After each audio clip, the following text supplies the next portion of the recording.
Here's some amazing YouTube advice from 10 very successful YouTubers. Let's get into number 1. Any of you listening, if you, especially if you have 0 videos on your channel, your first video is not going to get views, period. It's not. Your first 10 are not going to get views. I can very confidently say that.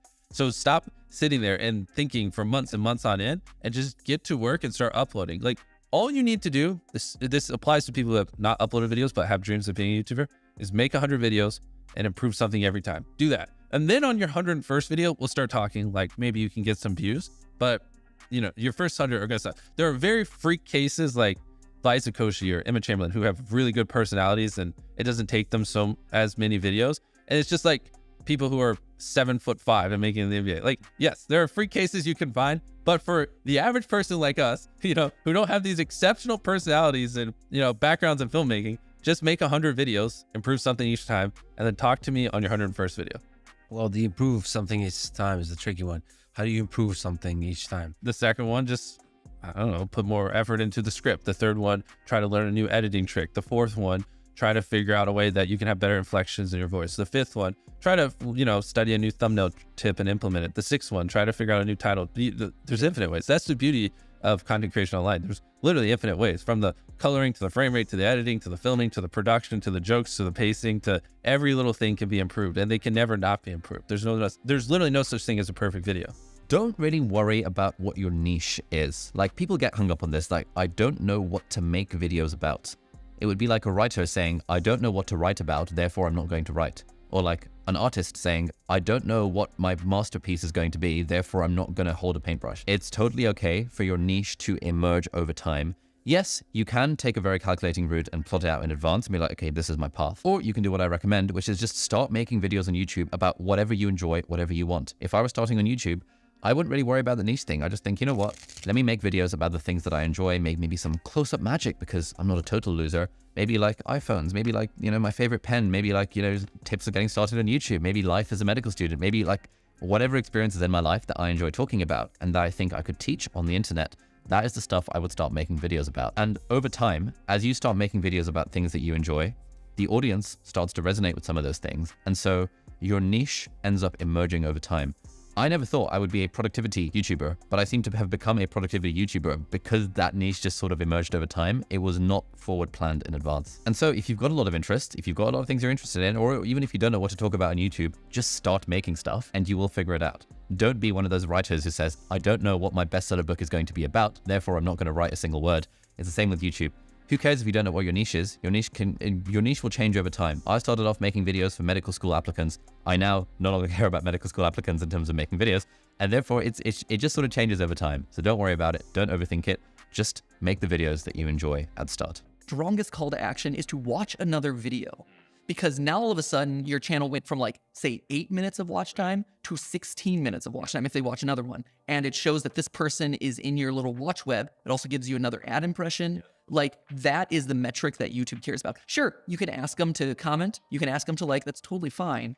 But watching another video exposes them to more of your content and shows YouTube, I am a channel that keeps people on this platform for 16 minutes rather than just 8 minutes. Yep, that's incredibly well said. And for everyone listening, 2 call to actions. It sounds like one in the first third, then maybe the like. You don't want to ask them to watch another video and leave your current one. Yes. And the outro, just to clarify, is watch another. Correct, yes. As opposed to decision fatigue of like, watch, comment, subscribe. Yeah, people don't do any of those. It's a meaningless call to action. Patty Galloway was talking about the ideas of your video, and then he was also talking about the titles. When it comes to ideas, and this is something we do, I just don't think we've talked about it enough. No, for sure. He said to think of 100 ideas, bring it down to the top 10, and then choose one. He goes, I can't believe when people think of one video idea and they just go and make it. Keep in mind, he's working with like Mr. Beast. He's working with people who require a like killer video idea. The point is, ideas matter so much on YouTube. Start with volume and then work your way in to the best ones. You know, transitioning from a video idea to actually landing on a title. When Patty was talking about titles, it's just crazy how just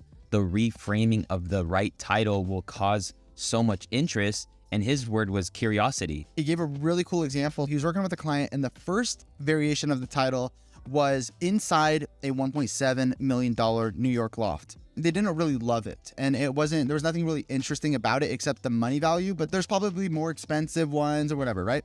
So then they changed it to, I found the best loft in New York, and they liked it better. They thought it improved.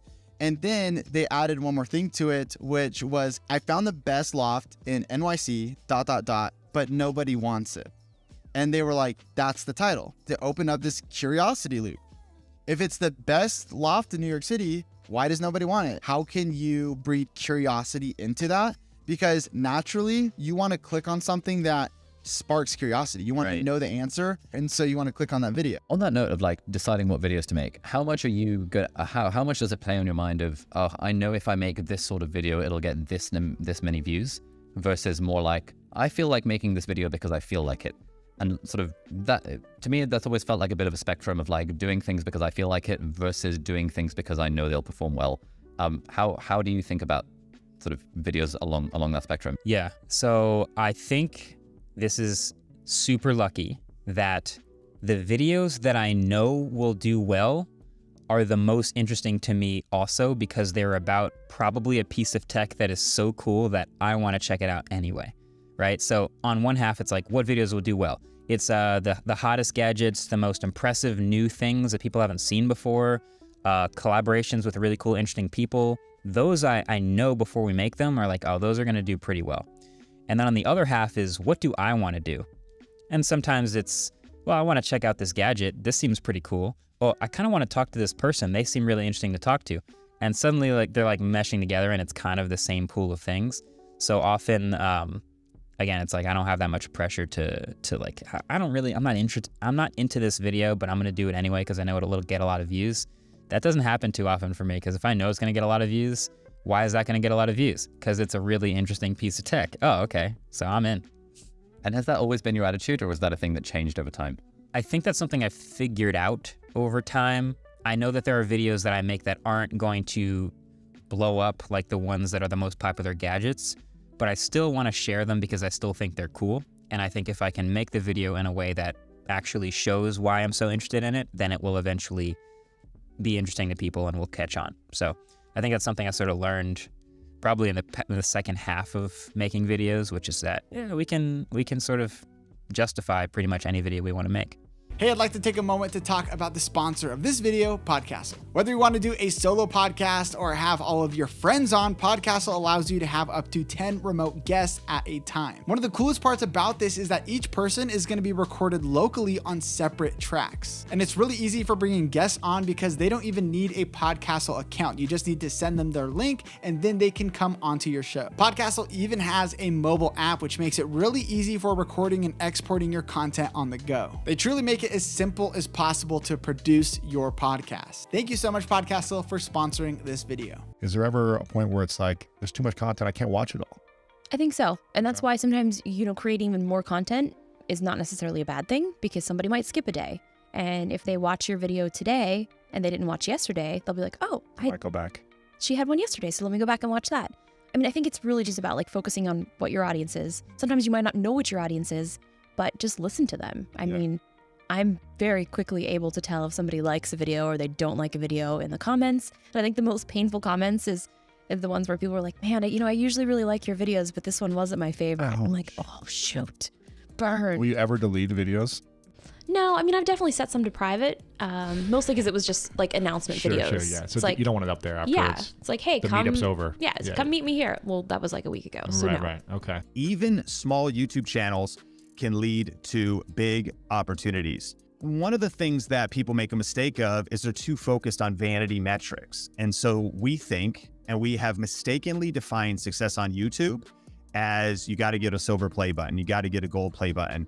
It's about getting as many views as possible. And I believe that's a flawed definition of success. Views or subscribers are not the only metrics for success. One of the underappreciated benefits of starting a YouTube channel is the connections and communities that you build with your audience. YouTube allows you to build a loyal and engaged following, which can lead to opportunities for monetization, other forms of income, collaborations, and even career opportunities. So the mistake people are making is they're like, is it too late to start a YouTube channel? It's like, well, what do you even mean? Like, is it too late to start a viral YouTube channel? Well, why do you even need to go viral? What if you have a different business model? What if you get a promotion at your job? What if it leads to that next connection or that next partner? What if it leads to your future spouse? Like, there's a lot of opportunities that could come from starting a YouTube channel. And so, I just want to present you the data that possibly defining it just by subscribers or vanity metrics is a limited, if not completely flawed, definition of success.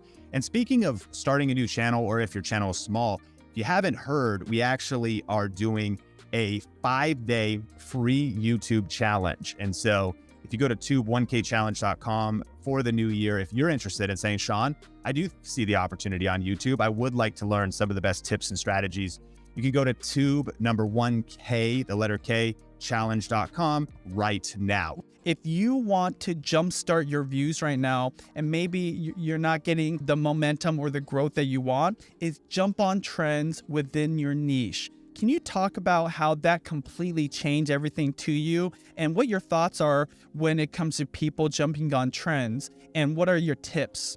Yeah, I think, doesn't he call that trend hacking? Yeah, for sure. That's everything right now. That's what Mr. Beast, and from the biggest to the smallest, that is one of the best ways to garner views and that audience and a following of subscribers and such. And so for me, it's kind of funny. I know if I have a gadget, a tech product that is maybe about to be released, if I get maybe a pre-release review unit, then it's almost like for certain, okay, well, people are going to be searching about it and talking about it right on that release date, and so that video will do well. Now, of course, you don't always get that product early. That's very hard, especially when you're first starting out. So maybe if that product just releases, then I can maybe go buy it and then quick in a couple of days turn around a video. That will often do well. Another thing is seeing that wave or that trend, the virality of something before it hits. I was on that wave right before it started to take off. And that's why I think I made it just a well-condensed little review video on hoverboards, and then YouTube really liked it. And it's like, okay, this is the authority on hoverboards. And so when all these millions of people are searching for hoverboards and how to buy one and stuff like that, I was the one that they promoted. And so there's a lot of, it's easier said than done, but trying to stay ahead of the curve on what that next trend is going to be, and then riding that wave. And then you got to remember that that wave will finish, it'll crash down, and then you got to paddle back out and then find the next one. Nothing survives forever. So I see a lot of people, even myself, hoverboards, they were hot for a little while and then they faded away. And it's like, okay, if I only did hoverboard reviews, my channel would be dead, but I had to pivot. And I like all things tech anyway, so that was kind of a natural fit. But yeah, always looking for that next wave is really key. So what's the secret to creating a good short? A lot of B-rolls. Everything that I state, I have a B-roll. And then the doctor came in with this interesting device, and I show the device. So every phrase has to be supported by footage that shows what's going on. And the more relevant the footage is, the better it is for the video. They have to be as relevant as possible, because sometimes we go to Shutterstock and we're talking about, a lot of students in the US, and then we have these faces that we've seen everywhere, like plastic acting, I don't know. You see, they're not relatable because they're actors and the production quality is amazing. But this is not what works for shorts. Something that's raw, something that is filmed with an iPhone, maybe worse quality. This is what people are looking for in that type of content. We experimented a lot with repurposed videos from YouTube. You can just tell that this video was not made for shorts. And you're like, why should I bother if the creator didn't bother creating a short specific video? And we noticed that once I switched to creating content specifically for short videos, that the traction has been tremendous.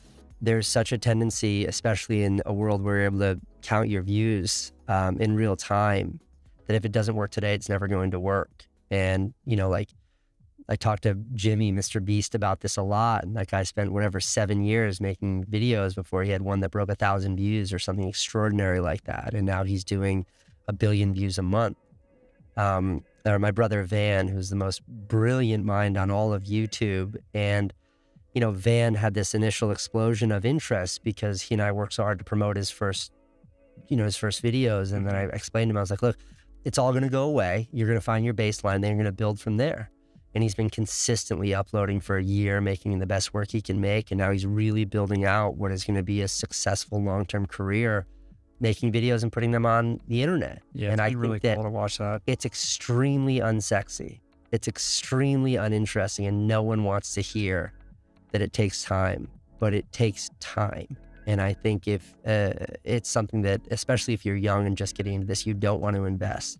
But patience is really the most undervalued aspect of succeeding in the world of media today. You have all the agency in the world. You don't need anything from anyone. But if you're not willing to commit the time to it, you're never going to find that success. 100%. If you want to learn how to grow a YouTube channel this year, then click on the screen and watch this video, and I'll see you guys in the next one.